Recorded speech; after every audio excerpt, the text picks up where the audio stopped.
I just decided during quarantine that I wanted to go to school to be a medical esthetician.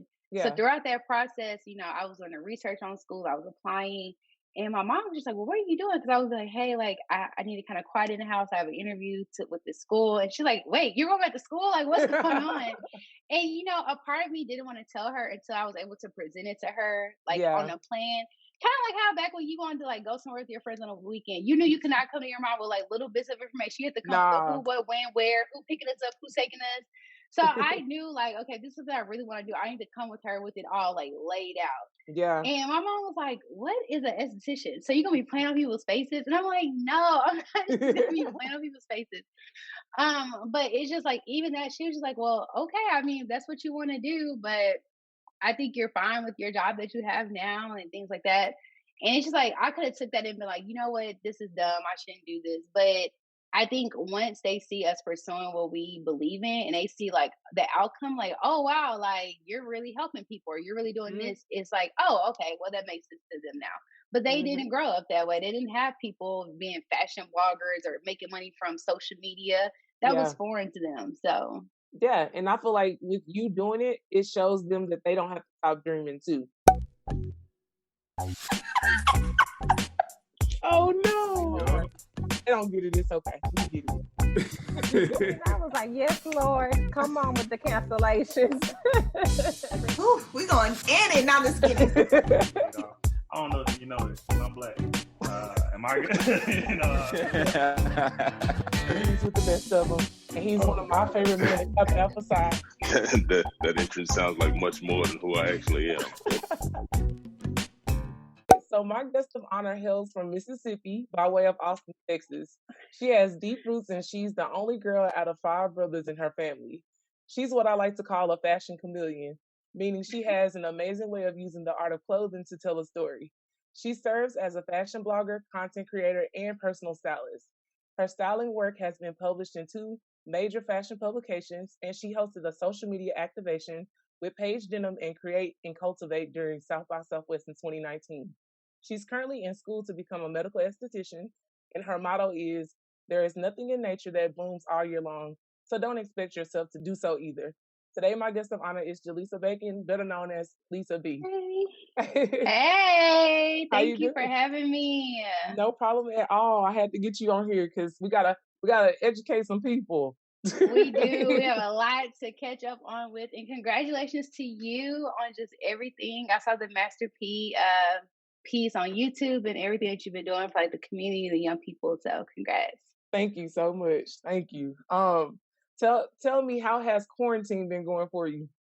Oh, girl, quarantine has been testing, okay? But overall, I want to say quarantine has been like a blessing in disguise. Just because, like you mentioned before, everything that I do. On top of that, I'm an aunt mom Oh, to a very hyperactive 5-year-old and 2-year-old niece and nephews. So during the oh, midst of all that and working and trying to build like content, I just feel like I was always going, going, going, going, and never had a chance to like stop and take a break. And mm-hmm. quarantine gave me that break. It set me down and allowed me to like look at what's really important, and then just kind of like break up like different systems in my life and what I really want to pursue and be intentional about. Mm-hmm. In the midst of quarantine, my grandmother did get COVID, so I spent majority of my summertime in Mississippi helping her just get back to better health, and just being there for her and my family. So it had its ups and downs, but overall, I came out on the other side of it good. So Good. can't Yeah. complain about it. Yeah. You took the time to use it though. Like most people don't Yeah. sit down and like really be with themselves. And I think 2020 definitely was that pause button. So Yes, it was. It's crazy because I have a 15-year-old nephew, hmm and he was just talking about how like everything's going on in the world and how he just wish everything would stop.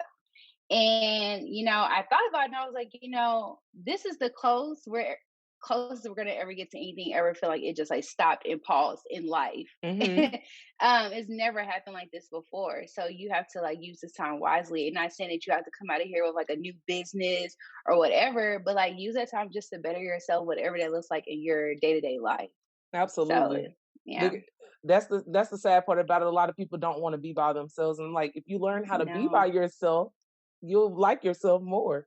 A So lot more. And then it gives you a chance to reset and recharge so that you are able to be there for other people. Because if you're a person that's always the go to person for everyone else, if you're not allowing yourself that time to like take a pause and rest, you mhm, can't be 100% at work, at school, and your friendships, your relationships. Like you can't give your all. So, not at all. yeah.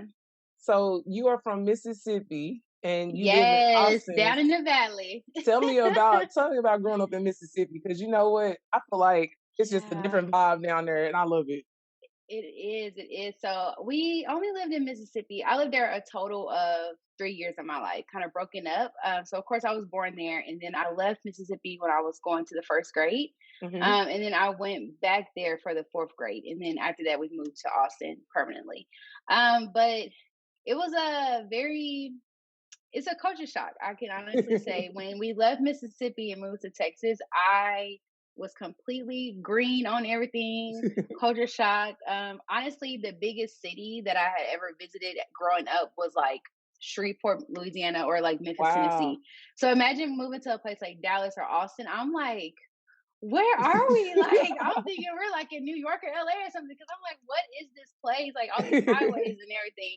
It was so crazy. And I would like ask people like, oh, how many, high schools do y'all have? We only had two high schools back home.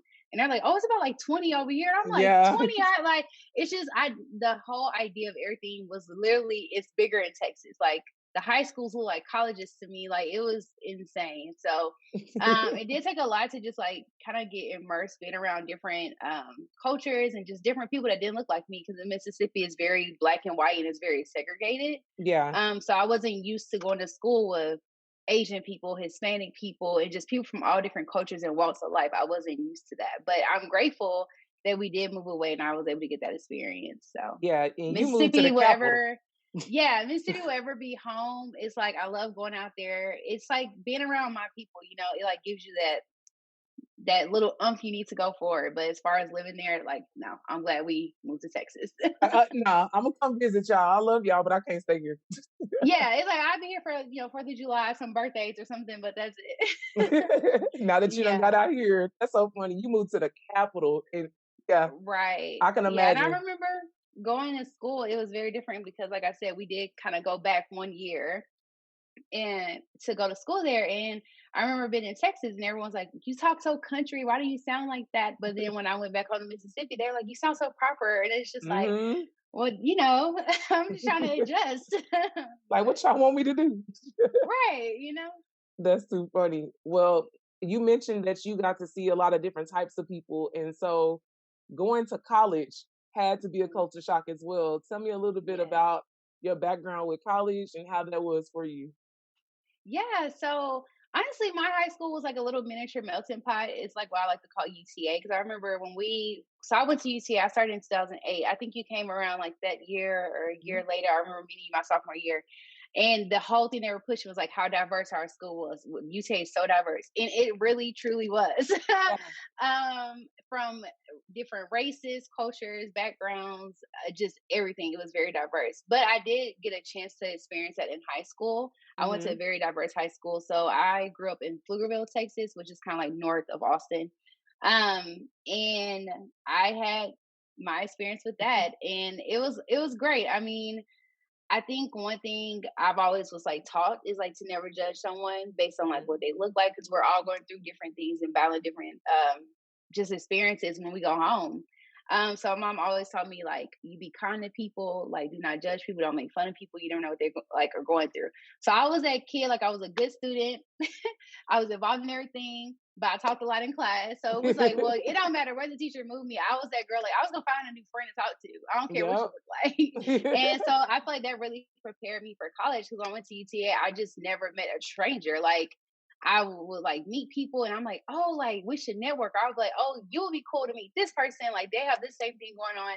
So it just like really prepared me. And it was one of those things like deciding on where to go to school was hard because a lot of my family being in Mississippi, they primarily all went to HBCUs. Yeah. So they either went to like Alcorn State, Jackson State, Grambling, or TSU, or somewhere like that. And I was like, oh well, I'm gonna be the little different one, go to a PWI Yeah. and got made fun of every holiday. Or I would hear my cousins talk about like their college experience. I'm like, dang, like I thought our little Black Wednesdays was something. I guess not, Nah, not compared to HBCUs, compared man. to them. So it's one of those things like I'm grateful for my experience of going to UTA and like starting that journey and taking that path.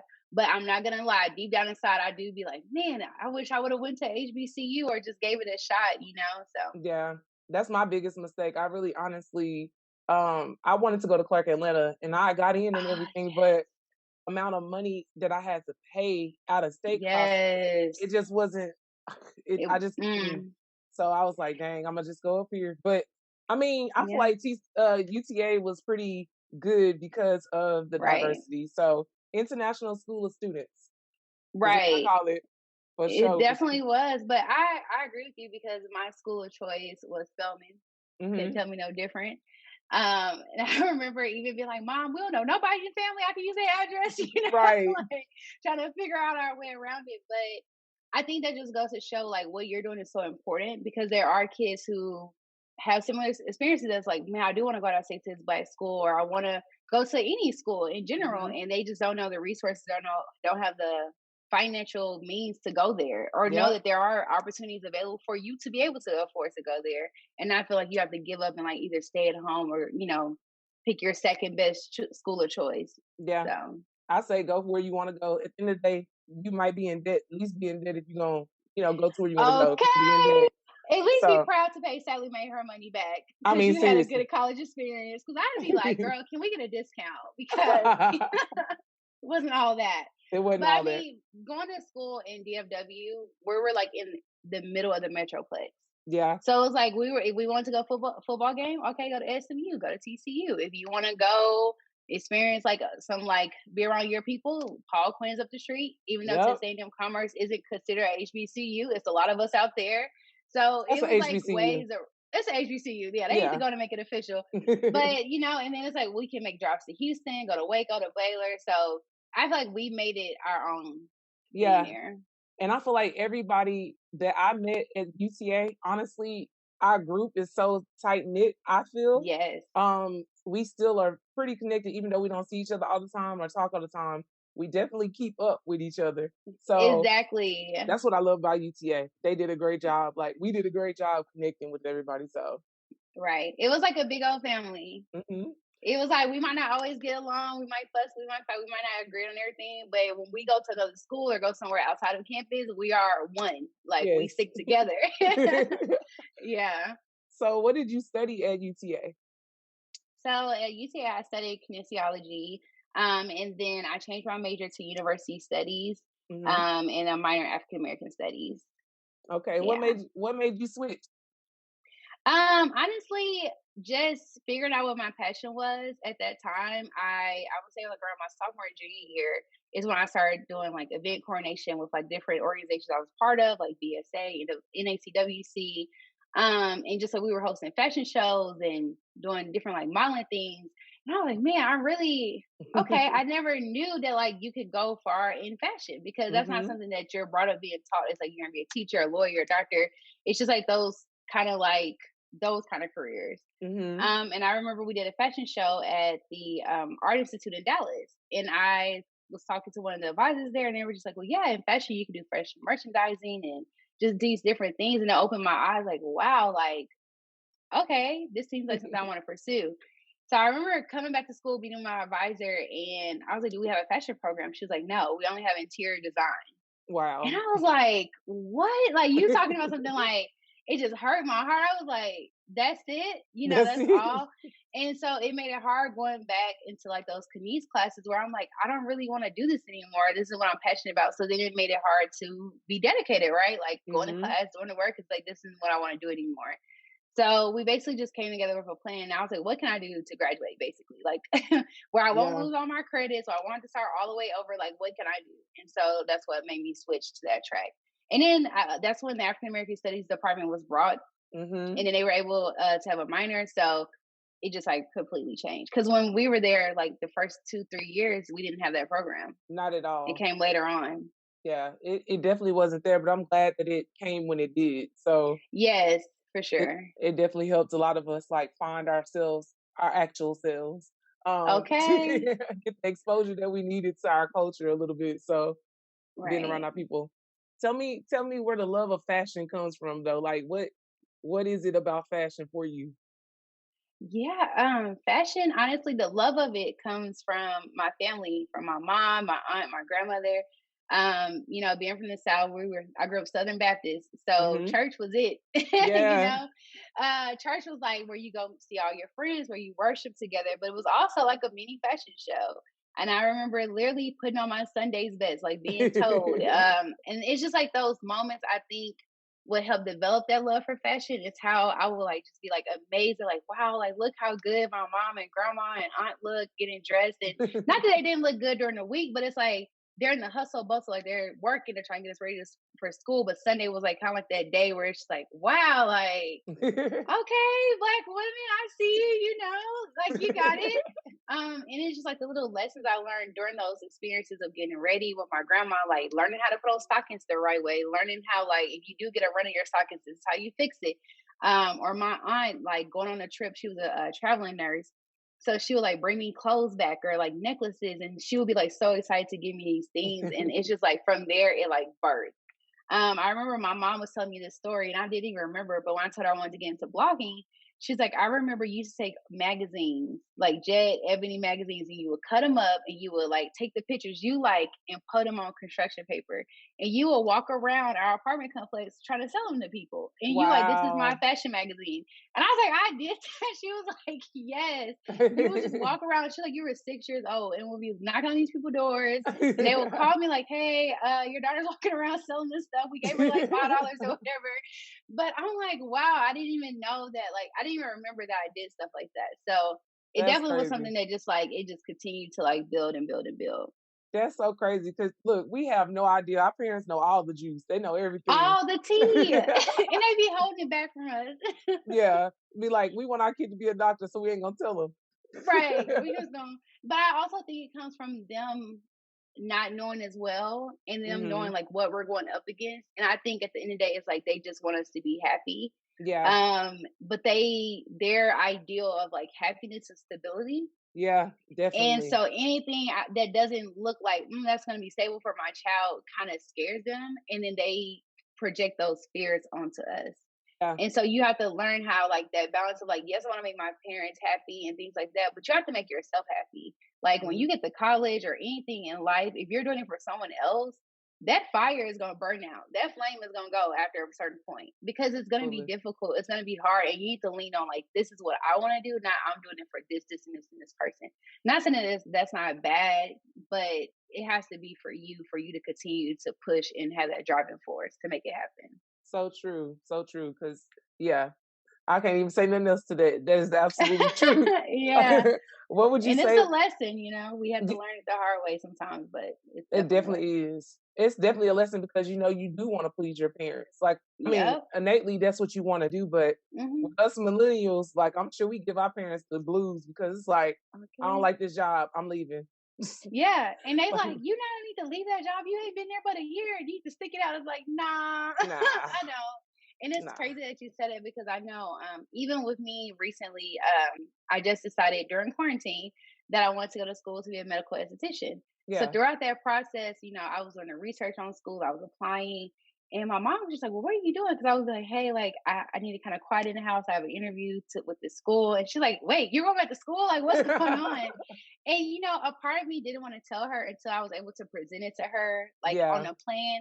Kind of like how back when you wanted to like go somewhere with your friends on a weekend, you knew you could not come to your mom with like little bits of information. You had to come with the Nah. who, what, when, where, who picking us up, who's taking us. So I knew like, okay, this is what I really want to do. I need to come with her with it all like laid out. Yeah. And my mom was like, "What is an esthetician? So you're gonna be playing on people's faces?" And I'm like, "No, I'm not just gonna be playing on people's faces." But it's just like even that she was just like, "Well, okay, I mean, if that's what you want to do, but I think you're fine with your job that you have now and things like that." And it's just like I could have took that and been like, you know what, this is dumb. I shouldn't do this. But I think once they see us pursuing what we believe in and they see like the outcome, like, oh wow, like you're really helping people or you're really doing Mhm. this, it's like, oh, okay, well that makes sense to them now.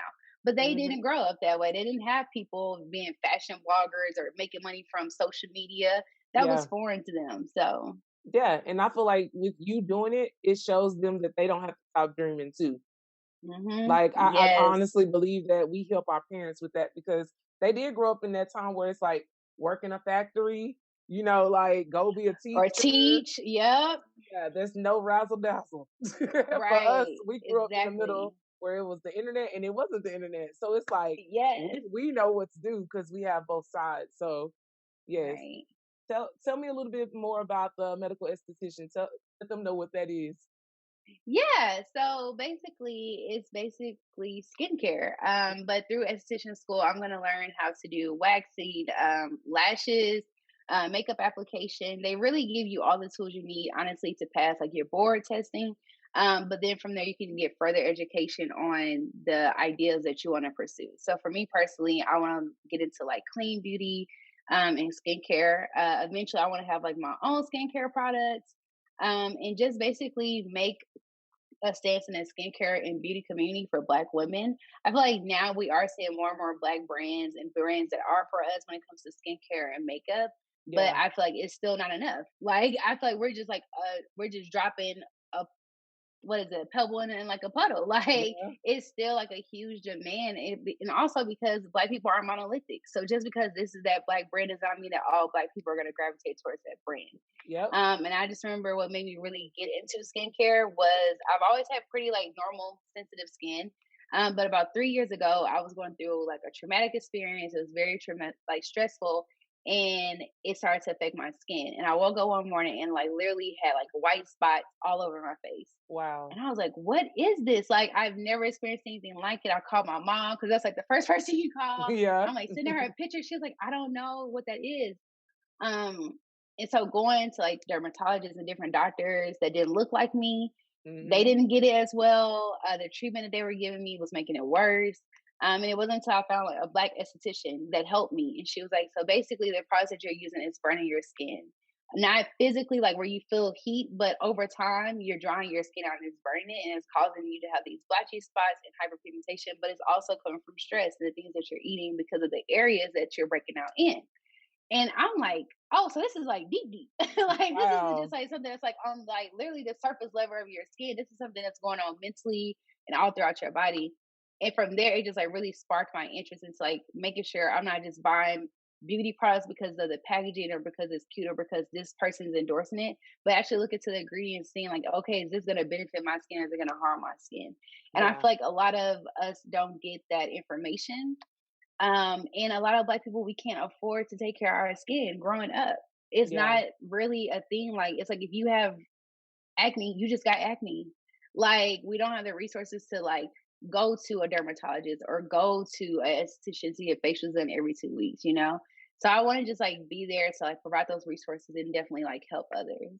Yeah, that's beautiful. First of all, like I love the fact Thank that you. you're gonna like go into something that you literally went through yourself. Um, Hmm. and I believe that representation is so important.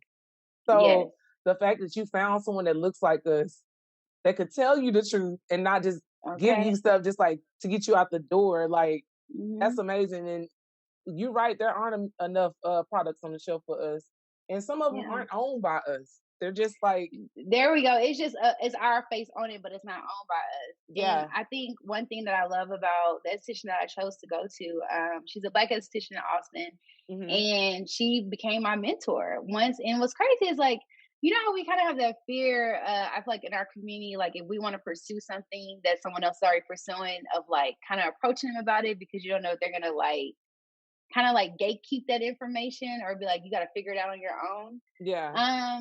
But again, I don't meet no stranger and I don't hold back. So I was just like, hey, I kind of want to talk to you about something I've been thinking about now that I have this free time, like going back to school for, becoming an esthetician. And like, what do you think about that? Like, can you help me, lead me in the right direction?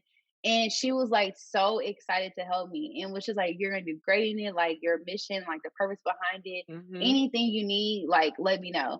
And by the time I walked out of her studio, she sent me emails of basically like a business plan, schools to look into, scholarships, like any resource I can think of. And she's literally been holding me accountable. Like She was like, first things first, get enrolled in school. I got Yeah. enrolled in school. She's like, okay, when you start your first week, we're gonna have a meeting after that. So it's just like having someone that's already in that field, but also is passionate about helping me, and it's another Black woman I can look up to. It's like that's nothing but God. Yeah. Like I couldn't have asked for that. Like that was nothing but God helping me do that. So And confirmation at that. yes, for sure. Definitely confirmation. Like, I feel like regardless of if you feel like they're gonna tell you the information or not, your passion has to let you ask. Because Hmm. closed mouths do not get fed, and you have to Okay. ask. Because they might be willing to help you and they might not. So it's like Right. if they say And no, even it's cool. if right, and that's the thing. If they say no, you're not losing nothing. Mm-mm. Right? You Nope. still have the opportunity to go find that information out on your own. And yeah, just because she gave me like I feel like the tools or the resources, I still had to do my own research and choose the right school for me that fit Mm-hmm. me, you know? But I think a lot of times when you're pursuing something that you're passionate about, when people tell us no or they don't welcome us in, it can be hurtful to your dream or like just what you want to pursue because you're like, well, dang, like no one's willing to help me. But there Yeah, are people willing to help you. You just have to find your tribe. absolutely. Definitely have to find your tribe for sure. Well, I feel like you definitely found your tribe and you have a whole group of friends that you definitely surround yourself with. So I wanted to ask you, what are your 5 non-negotiables when it comes to like your friend group? Yeah. I think it's awesome. My friends, we all pursue some of the same kind of things. We're all like creative. Some of us are entrepreneurs. Some of us working corporate. So I have people from all walks of life. But I think my 5 non-negotiables when it comes to friendship is respect, Mm-hmm. respecting each other's boundaries, knowing when like, okay, this person's like this is like we're not non-negotiable. We're not going past this boundary line with them, knowing that like they need to take rest and break from the group. Mm-hmm. Just because the group is going this way doesn't mean that person wants to do this. And just respecting whatever boundaries they have.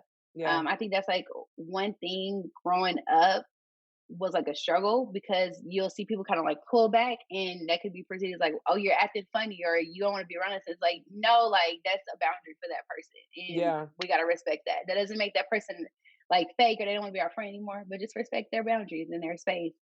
I think they have to have a love for God. I'm sorry. Absolutely. That's like something I cannot compromise on because I need some praying people around me. Okay. Yes. Um, I think just being kind to one another, caring about each other, having that love there and that trust and loyalty. I have friends that don't live in DFW. I have friends in Austin that live in different states. And we might not communicate every day, but Mm-hmm. when we see each other and when we get on the phone, it's like we never miss a beat. And Yeah. it all comes from respect, from understanding each other's boundaries, understanding that, like, hey, this person might have a kid or they might have other things going on in their life. They can't text and talk all the time, but Yeah. that doesn't change our bond that we built in that time that we put into our friendship. And so I know for sure if I'm ever in need, they're gonna be there. I remember I sent like a group message once I found out my grandma was sick and was like, just letting y'all know this is like hard for me right now. I'm not gonna be able to like be really present on like social media. I might not respond to messages or phone calls all the time, but I am gonna see them. I do like, you know, encourage me, send me that like prayers and things like that. But if I don't respond, like don't charge my heart. Yeah. And the way that they just like surrounded me and I felt like their prayers, I felt their encouragement like daily. And I was able to really just be like that anchor for my mom during that time. Cause it's like, that's Yeah. my grandma, that's my best friend, but that's her mom, you That's her know? mom. Yep. So it's like, we both can't be emotional. Like, Yeah. one of us has to be kind of like more like headstrong and like trying to see like the end of it. And there was times where I wanted to cry and I just was like, I can't, like, I gotta be there for her. And I knew I was able to get through that by having people behind me that was praying for me and encouraging me and like, you got this, your grandma's gonna be okay, like she's gonna be fine. Yeah. So I'm definitely be glad. there for your friends. Yeah. I'm glad that she's getting better and recovering. Yes. Because this thing out here is wilding. I needed to go away. Definitely, definitely. She's 91 years old. Wow. Before COVID, she was living by herself, driving, taking care of herself. And yeah, she got it, and she was in the hospital for like 3.5 months. Mhm. During that time, she wasn't walking. Mhm. So she lost like the strength in her legs, and so that's what we had to help her like build up. Yeah. and just kind of like step in and be there for her, which is like being a caretaker. It's not easy It's not. It's at not. all. You don't know what you're gonna get with, especially with someone who's used to being independent and now used to having like people trying to like do everything for them. Yeah. So it's definitely an adjustment, but she made it through. So Yeah, it's definitely not easy when you're somebody who's super independent because they're like, I got it, yes, I got it. No, Granny, let me help you. Let me help you. right. Boy, our So grannies. Our grannies. Tell me what is one of the most pivotal moments for you when it comes to just transitioning and becoming the person that you are today? I would have to say the pivotal moment came when I really just started living my life for me. Mhm. I know it sounds like cliche, but I think there wasn't really a point in time where I was really doing everything I did for myself. Mhm. I feel like going to college was like, well, I'm going to college because I want to make my family happy and make them proud, and that's what you're supposed to do, right? And then leaving college, it was like, all right, now I gotta start working. I gotta find me a good job, and but never did I ever feel like at every aspect in my life I was doing it for Jaleesa and making Jaleesa happy. And it wasn't until like I started to make that step that I feel like everything changed. Yeah. Like everything that was like in God's plan for me was happening. Because I think before then I was forcing things that He didn't want for me. Yeah. And things weren't working out and I was still trying to force them to make it happen.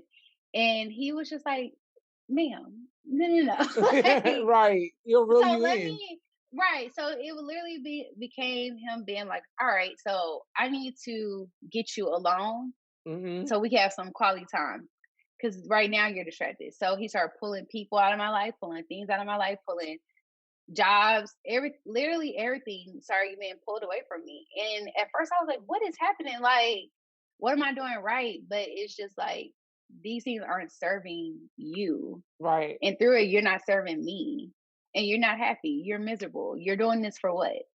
And I was able to really just be like, all right, I need to start living my life for myself. So what does that look like? How can I be intentional to make those steps? So it's like, okay, I moved back home to Austin for a couple of years. Um, helped out my family, helped out my mom. Um, and I was like, you know what? If I'm really gonna do this fashion stuff and this styling stuff, I need to start taking it seriously. Mhm. And really putting myself out there. Like, what is the fear? Like, what am I being so afraid of? Because I know that I have the qualities in me. I know I can do it, but what's holding me back? And I learned that through just like prayer, spending time alone, going to therapy. All those things helped me make this transition to be who I am today. And it's still like I'm still transitioning. I'm Oh still yeah. growing each and every day.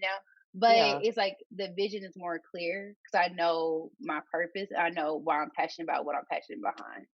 Yeah. And that time alone will definitely help you sharpen that passion because you have nothing Yes. to no vices, no nothing to distract you. So he had to get you in seclusion.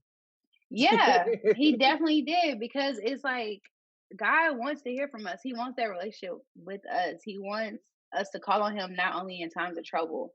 And I feel like a lot of times that's what I was doing. Mhm. And it was like, but like call on him when you're happy. Call on him just to say, like thank you. Thank Or, you. Yep. just like throughout your day. Cause it's like for us to make it and be here during this quarantine through everything, it's a major, major, major blessing. And we can't take Absolutely. any minute for granted.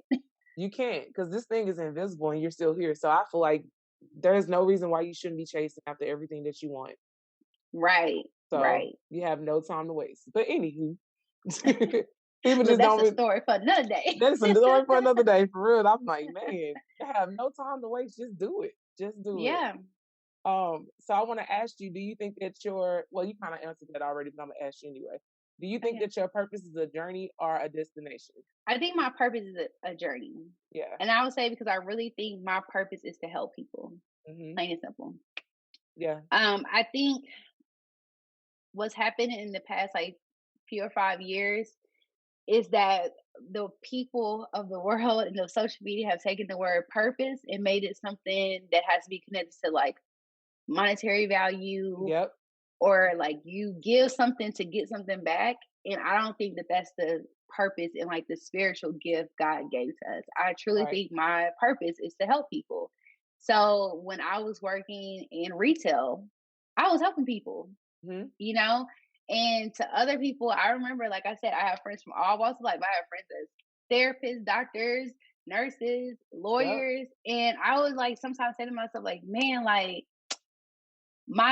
I'm not doing anything really to help people because I don't have a job like that. Like Right. putting their jobs like on pedestals, but it's like, but I am helping people, because I'm helping them come in, prepare for job interviews. I'm helping people help them when they're getting back on their feet and they're trying to get like a scholarship, or I'm helping them get dressed for their wedding or a party. It's like I'm helping them present their best selves and show up as their Yeah. best selves. And through that, we're talking, we're having a conversation. I'm encouraging them, right? So that's me helping them. When I Yep. start to do my esthetician journey, like I'm going to be helping people take care of their skin and educate them on what they need to do to help take care of their body. So it's like in every aspect of my life is to help somebody else. So that can be like a destination. Yeah, the road might change. I might grow out of some things, but it's gonna be an ever going thing. Absolutely. I completely agree. Yeah. Tell me how you define success and happiness. Oh, that's a good one. Well, I would say I define happiness by having everlasting joy hmm in whatever it is that you're doing in life or just in life in general. I feel like happiness can sometimes be like a temporary emotion. It's like, oh yeah, that Absolutely. one thing made me happy. But I feel like having like true success and joy in something is when that can be taken away from you.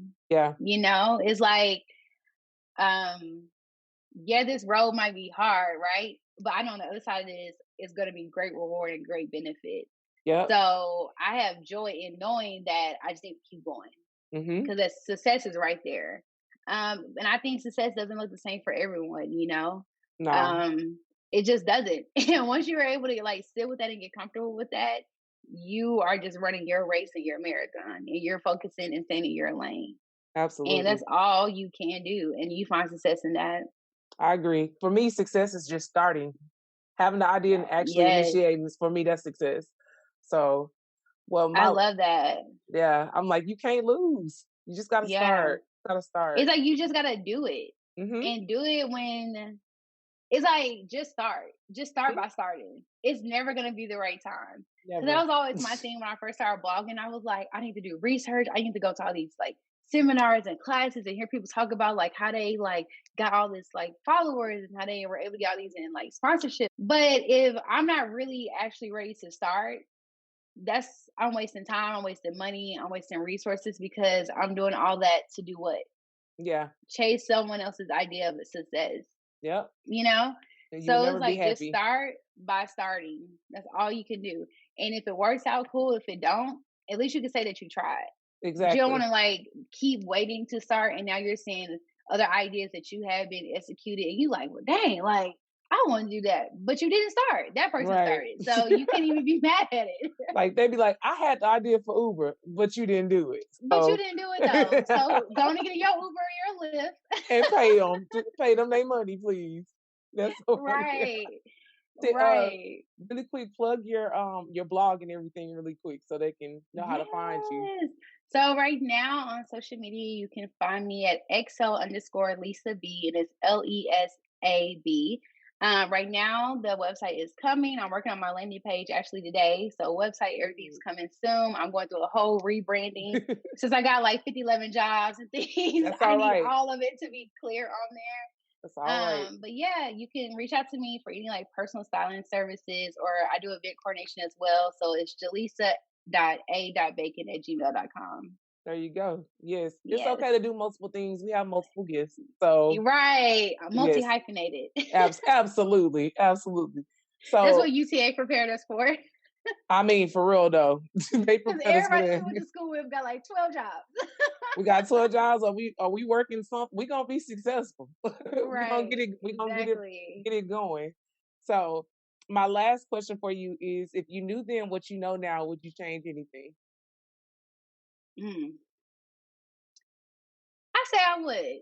Yeah. Yeah, I say I would. I say if I knew that in order to be successful, and to really accomplish my goals, I had to like put myself first and focus on me and cut out certain distractions, set boundaries with certain people, work on my time management. hmm Yeah, it definitely would have been better, you know. Yeah. But I think I learned it on later on in life, and it's okay. I've grown from those experiences. I forgave myself for who I was then, and I moved forward. But it's like I can't really change the path that it took to get me here. I Yeah. just can do my part each day by not making those same mistakes and learning from those lessons. And just helping others. Like where I see people's making the same mistakes as me, just offering that advice or that help if it's, wanted or needed, and just to help people, be better and be successful and be better than them. Absolutely. I actually have one more bonus question for you. Could you Yeah. tell us a little bit about the Baddie Brunch? Tell us about all of your events that you've been working on so far. Yeah, so the Lockathon was actually my best friend idea, Davier, Styles by Davy. She's a braider in the DFW area, and she wanted to bring young, like-minded individuals together who are just starting their business, just making their mark in the beauty and hair world in Dallas. The opportunity to grow and get brand exposure and have resources available to them. Because when she moved from Austin and made the transition here, she saw how hard it was, like being a braider in an oversaturated market. Yeah. So the Lockathon basically gives everyone that experience that they need. So we bring the community together. We're all in one venue. So you have braiders, hairstylists, makeup artists, henna artists, waist beads, nail Everything. techs, like literally everything. It's a one stop shop. And we give them that exposure that they need to help build their clientele and just get their brand naming out there. And just about helping give them the resources. So this time around, we shot with Alex J. Martin, who's a videographer and photographer in the DFW area, and we gave them that chance on camera to basically do like an elevator pitch, like tell us about your brand, tell us who you are, and just what Black excellence means to you and being a part of this event. Yeah. So each and every time it gets bigger and better. So if you are a hairstylist, a makeup artist, if you do anything in the beauty, fashion, hair world, hit me up. We would love to have you be a part of the next event. And as far as Baddie Brunch, that is Sydney Chandler. She's the, like, we call her the godmother of Baddie Brunch, but she started to bring women together to just network and to grow together and share our experiences and just uplift one another. So the Betty Brunch started. This will be the 5th year anniversary, I think, as of today, actually. Wow. So go follow at Betty Brunch. Follow at Sydney Chandler, the Chandler Concept. She throws so many like cool events across the DFW, from like the Betty Ball, the Midnight Ball, the Southern Classic. And then follow Styles by Davi to get more information about the Lockathon. That's awesome. Yeah, I had to ask that. I Yeah. was like, wait a minute, we gotta plug all of that. Yes, they are some bomb women. I'm happy to call them friends and to just like learn and grow from them. So I do like all the event coordination, like the backside, like dealing with all the operational stuff, the vendors and things like that. So that way that they're able to just go out there and shine and do what they need Yeah. to do and not be stressed throughout the day. Yes. Well, I'm gonna have to call you too. We'll have to call you Yes. for sure. But yes, Yes, I'm so down. I'm so proud of you. Like, I'm Thank so proud of you. you. Like, it's crazy because, like, seeing everybody from college, like, we all was babies then. So Yeah. everybody, like, so grown now, but I really am very proud of you. And I hope that you will continue to, like, let your light shine extremely bright, so that everybody can see who you are and, like, know that you are God's child. You know what I'm saying? So I had Thank to you get you on so much. I truly, truly appreciate it. I don't take this opportunity for granted. Like I said at the beginning of the podcast, like I'm really just like amazed at all that you've done, that you continue to do. And you're defying the odds. Like you're not letting nobody stop you. You are going for it.